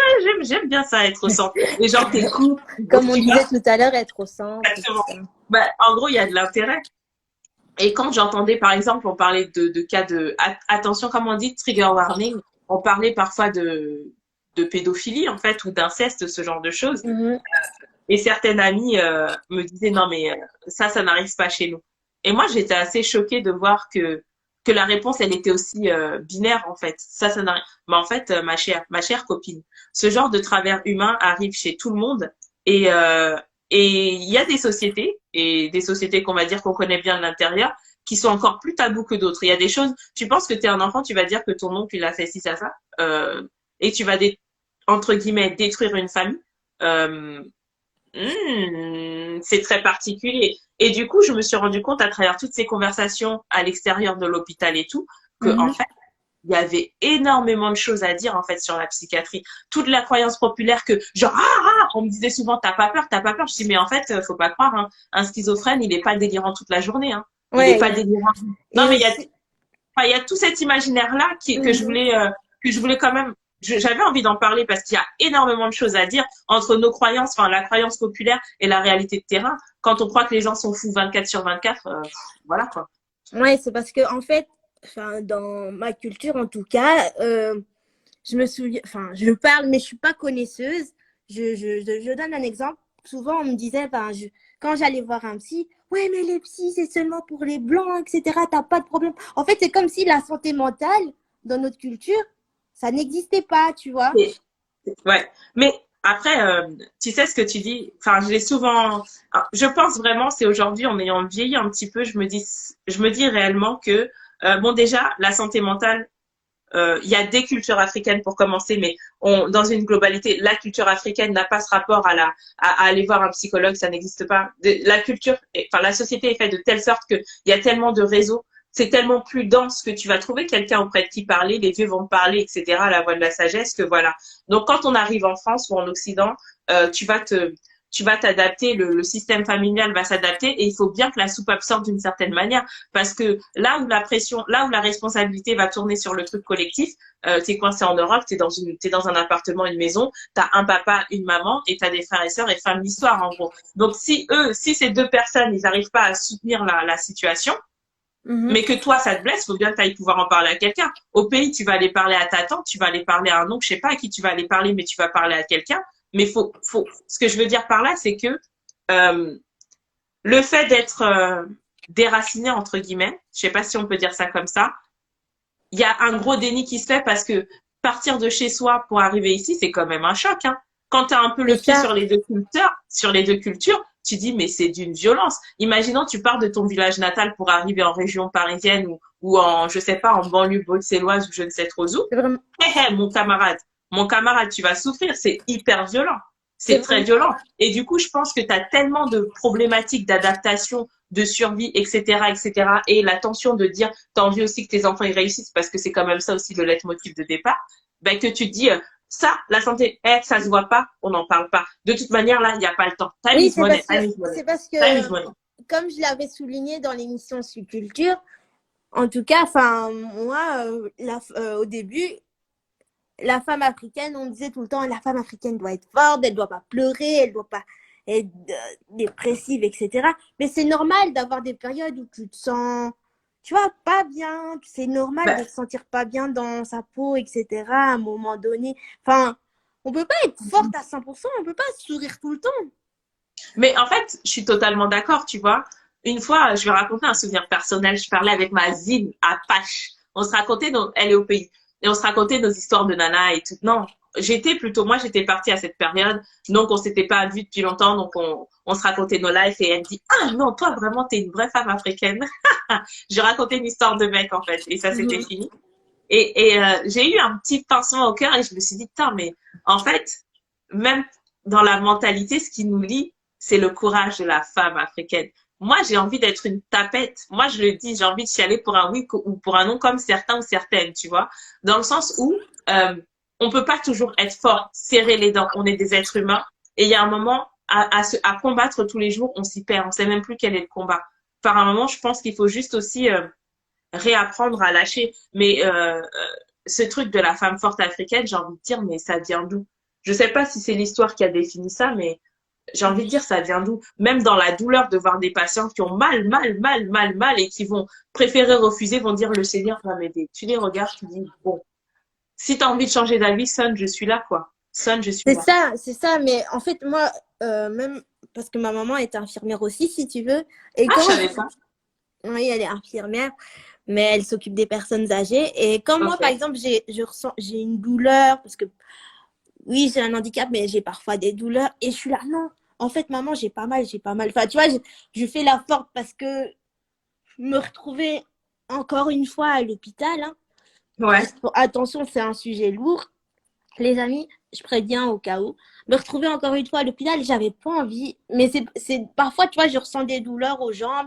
Je dis, non, ça va aller, maman, ça va aller. Et comme elle est infirmière, elle sait très bien quels sont mes mots. Elle sait très bien où j'ai mal, tu vois, où ça va pas. Et par Mhm. contre, dit, Yofine, arrête d'être forte. Dis la vérité. C'est pas bon d'être forte tout le temps comme ça.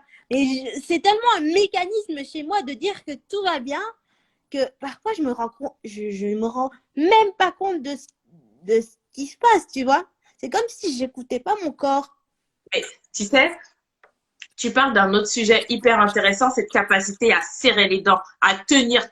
Tu tiens tellement qu'il y a un moment, mais tu sais même plus que ça fait mal en fait. Et ton corps, il a déjà, ton corps, il t'a appelé, hein. Ton corps, il t'a dit stop, stop, stop, mais la tête, elle a dit je tiens. Ça me fait tellement penser, tu sais, aux marathoniens qui font les Jeux Olympiques. Tu les vois, ils se sont tellement entraînés. Ils ont, je sais pas, je connais pas les distances, mais ils s'évanouissent, ils s'évanouissent et ils continuent de courir.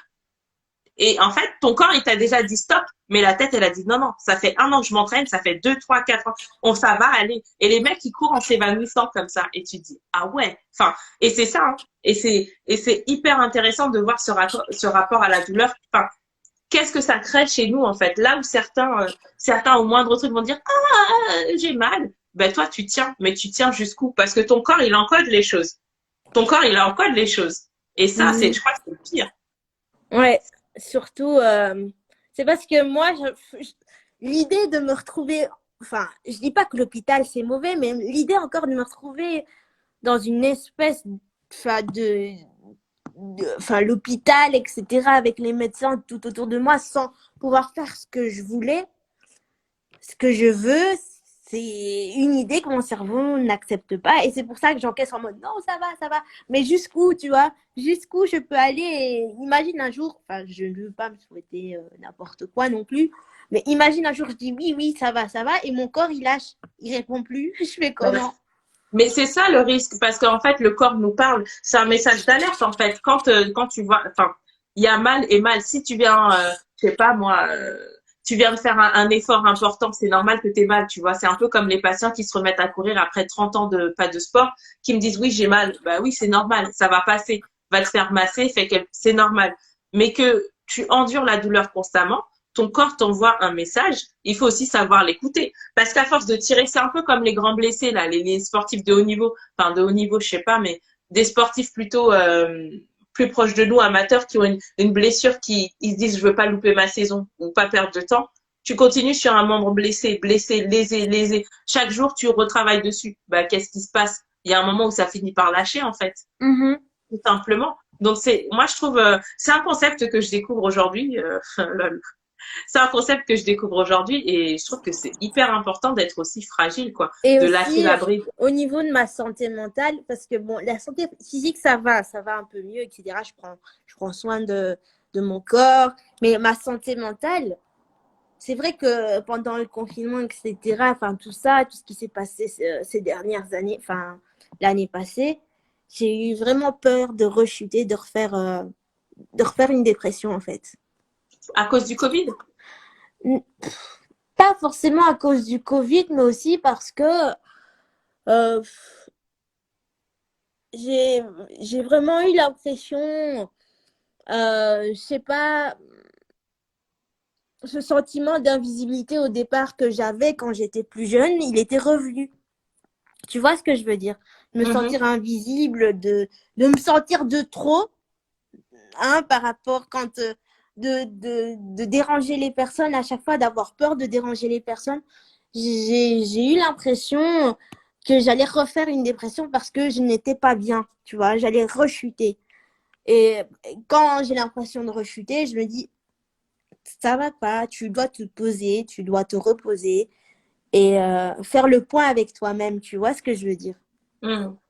Parce que oui, c'est bien, t'es souriante H24 sur les réseaux, machin, tout va bien, mais il y a des moments où je me disais, en fait, il y a surtout ces dernières semaines, bon, je vais pas parler, je vais pas tout dire non plus, mais il y a ces dernières semaines, Euh, j'ai eu vraiment des doutes. J'ai eu l'impression que j'allais rechuter parce que, voilà, parce que, en fait, il y a des situations qui me sont arrivées et je dis non, c'est pas possible. Enfin, c'est dur quand même.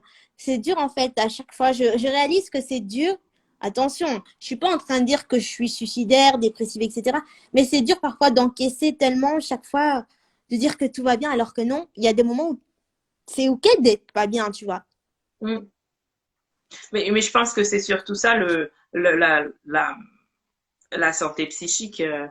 C'est euh, c'est juste se dire, s'autoriser à se dire que c'est OK d'être pas bien. Et quand t'es pas bien, qu'est-ce que tu fais? Ben, tu boudes, tu restes dans ta C'est chambre, vrai. tu prends le temps, tu te coupes de tout et voilà. Tes proches, ils sont au courant. Moi, Mhm. je fais comme si ça va aller, mais foutez-moi la paix C'est ou. parce que ces dernières semaines, j'ai réalisé, enfin, enfin, ces derniers mois, je me suis posé pas mal de questions par rapport à par rapport à quelque chose quelque chose qui s'est passé dans ma vie. Enfin, pas dans ma vie, mais une situation qui m'est arrivée, si tu veux. Et je me suis dit, mais en fait, non, c'est pas normal. C'est si horrible que ça. Enfin, je suis une personne, je suis une femme, j'ai le, j'ai le droit de faire ce que je veux. Et d'un coup, tu vois, il y a toutes ces questions-là aussi. En fait, le problème avec moi, c'est que je me pose énormément de questions sur ce que je fais, etc. Et il y a des fois où je me dis, meuf, arrête de douter, sinon tu vas finir par faire des crises d'angoisse. Euh... Alors, c'est dur de parler de ça. C'est tellement difficile parce que j'ai tellement l'air forte. Oui, tout le monde me dit, tu souris, tu es solaire, tu es une personne solaire. Mais en fait, il y a des moments où il y a des gens qui ne le savent pas, mais il y a des moments aussi où j'ai des périodes où je fais des crises je fais des crises d'angoisse. Ouf, c'est dur. Je l'ai dit, enfin, je l'ai dit. Il fallait que ça sorte. Je fais des crises d'angoisse, mes chers Félicitations. amis. Je suis pas super solaire. Oui, si je suis contente quand il y a des nouveaux projets sur les réseaux sociaux qui arrivent, mais je fais des crises d'angoisse, ça arrive, hein. Euh, parce que il y a des périodes où je suis pas bien comme tout le monde. Il y a des périodes où, ben voilà. Et quand je fais des crises d'angoisse, enfin, il y a des moments où je me dis, t'es en train d'angoisser, meuf, ça va aller, tu dois respirer, tu dois prendre du temps pour toi, oublie un peu ce qui se passe autour de toi sur les réseaux, hein. Tu... Quand je suis dans une période où je suis pas bien, en fait, je sais pas si tu avais écouté un de mes épisodes sur la confiance en soi, mais quand je parlais de confiance en soi, je donnais aussi des astuces, par exemple, comme se mettre des vêtements, hein, comme on disait tout à l'heure, se sentir bien dans son apparence. C'est l'un des premiers que j'ai écouté, mais j'ai pas retenu. Après, il y a beaucoup d'épisodes où je suis raccord avec ce que tu dis en fait. Ou Bah, quand tu dans parles de un créativité, de se faire plaisir, tout ça.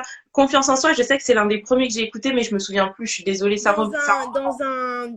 enfin, dans l'épisode, je parle d'un fameux conseil qui m'a sauvé la vie. C'est que quand ça ne va pas, enfin, tu vois, si tu te compares à d'autres personnes, ça ne va pas, ben, t'as qu'à faire ta liste des victoires, ta liste personnelle, tu vois. voilà. Oui, celle-là. Oui, d'accord, oui. Et ben, cette liste-là, quand je la relis chaque soir, ça va mieux. Ça va mieux parce que je me dis, tout ce que j'ai fait, tout mon parcours, enfin, tout le parcours que j'ai vécu, que je vis au quotidien, euh, tout mon parcours parce que je me dis je reviens de loin et oui j'ai droit au bonheur, j'ai droit d'être heureuse, j'ai droit de faire ce qui me plaît et quand je relis cette liste en fait ça m'apaise, tu vois, je me Mhm. sens mieux. Mais c'est vrai qu'avant tout ça, avant le mannequinat, je doutais tellement de moi que non, je sortais pas. Je le dis même dans Sous-Culture, j'allais pas chez les gens parce que le handicap c'est quelque chose à laquelle on ne s'y attend pas. Et du coup, comme j'avais l'impression qu'on rejetait ma différence physique, ben, valait mieux se cacher, tu vois. Ok, c'est chaud, Donc hein. voilà.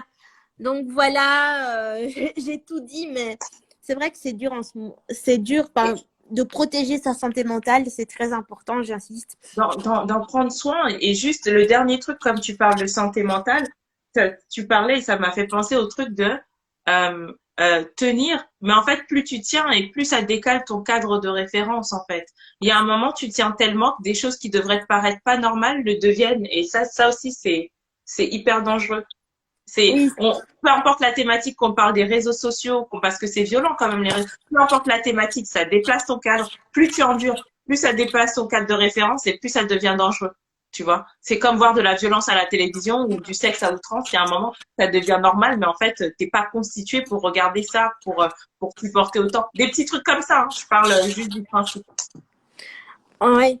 C'est ça en fait. Ces derniers mois, je me suis, enfin, comme je l'ai dit dans certains de mes épisodes, ces derniers mois, je prends conscience que je suis une femme. Tu vois, que j'ai le droit euh, de plaire à un garçon si j'en ai envie, etc. Mais que tellement, dans mon enfance, enfin, dans mon adolescence surtout, on m'a tellement mis dans une bulle protectrice, on m'a tellement surprotégée que j'ai eu peur de tout. J'ai peur de tout, je sais plus quoi faire. J'ai tellement peur de déranger que je me dis non, en fait. Tu es là, Yotine, tu as le droit d'exister, tu as le droit de parler à un garçon si tu as envie, tu as le droit de.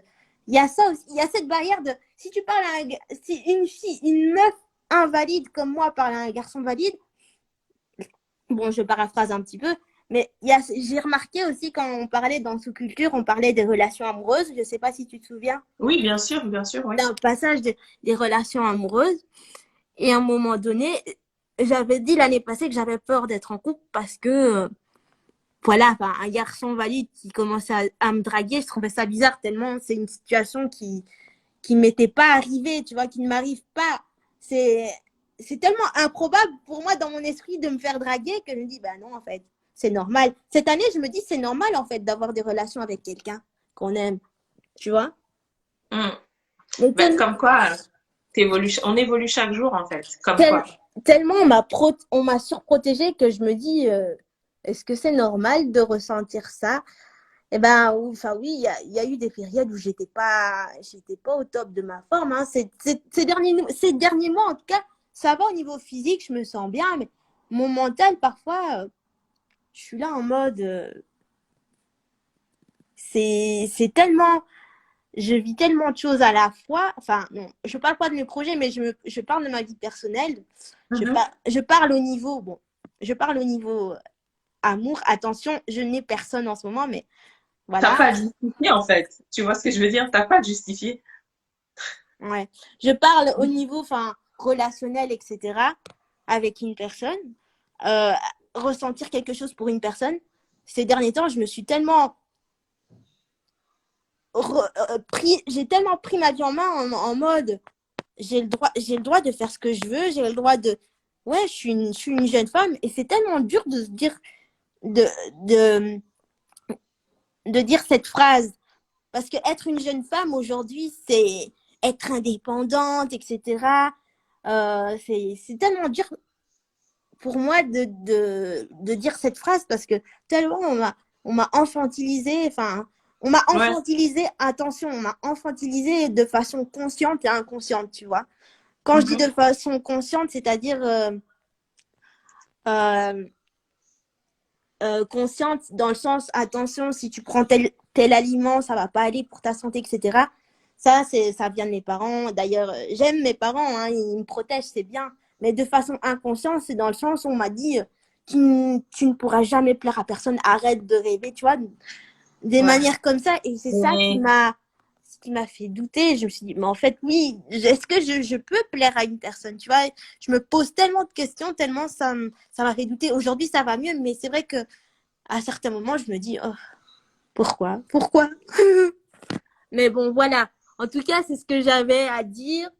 Je pense que là, on a parlé pendant 1 heure, plus ou moins. ouais, on va clôturer parce que là, après, ça va être trop long, mais c'était hyper intéressant. C'était hyper intéressant. Ouais, c'était vraiment hyper intéressant. On a parlé de nos émotions. Oh, c'est la première fois que je me livre comme ça à cœur ouvert. C'est bizarre. À cœur vert. Sur les réseaux sociaux. Attention, ma chère. C'est pour ça que j'aime pas les lives. Non, mais de toute manière, euh, je vais te reparler en backstage. On se parle en backstage. En tout Ouais. cas, merci beaucoup. Non, pas Euh, de souci. Et merci les amis d'avoir suivi mes aventures, hein, de me suivre aussi, envoyer de la force à AB Microphone, Yeah, ma les différence, c'est ma gars, force. Yes. Vas-y, à plus tard, Yofine. envoyer de la force, en fait, envoyer de la force à Mégahertz, les gars, franchement, elle en a besoin. Merci, merci, mais à toi aussi, enfin, à tout le monde, enfin, à nous deux, quoi, pour pouvoir continuer tout ça. En tout cas, j'espère que ça vous a plu, donc suivez nos aventures, hein, donc je suis contente d'avoir fait cette collaboration, cet épisode. J'espère que ça va plaire. Enfin, oh là là, je suis tellement contente. Merci, hein, on a parlé pendant. On a... Ouais, En fait, c'est bien d'échanger. C'est ça qui est génial. Je suis un peu émue, mais j'aime bien échanger avec les personnes. Voilà, c'était un soulagement, je pense. Il fallait ouais, qu'on le fasse. tant Il mieux. Et fallait qu'on le je fasse. pense que c'est très, très... Il s'est passé un truc très intéressant et on va voir ce que ça va donner pour la post-prod, etc. Et voilà, quoi. Et merci beaucoup, en tout cas. Merci d'avoir pris le temps. Non, pas de souci. De toute façon, pour la post-prod, moi, j'enregistre de mon côté. Et s'il y a il y a des parties que je vais forcément effacer parce que voilà. Hein. Bien Mais sûr. voilà, c'était tellement intéressant de parler de santé mentale et d'autres choses en même temps. C'est vrai que la santé mentale, ça reste toujours un tabou dans certains pays, si je peux dire ça comme ça. Ça reste toujours un sujet fragile dans certaines cultures, j'ai l'impression, mais c'est bien d'en parler. Il faut en parler. Parce qu'on n'est pas des super-héros, des personnes surhumaines. Hmm. Et c'est bien Ouais. de démonter tous les clichés qu'il y a autour, comme tu le fais dans tes podcasts, d'en parler avec plusieurs invités. Et, ouais. Donc, merci les gars, merci d'avoir suivi ce live. J'espère que on a pu apporter un peu de lumière par rapport à la thématique. Yes. Je ne sais pas Ben, merci beaucoup. si tu veux ajouter quelque chose. Non, c'est bon. Quoique si, je vais ajouter quoi d'autre. Voilà. Moi, je m'appelle Evie et vous pouvez retrouver mon podcast sur toutes les plateformes au nom de MHZ. Voilà. Et ça parle de santé mentale, mais pas que. Je vous laisse le plaisir de découvrir. Donc voilà. Bisous les gars, merci beaucoup. Ciao. Bye Merci bye. aussi, bye. Bye. Je coupe. Ouais.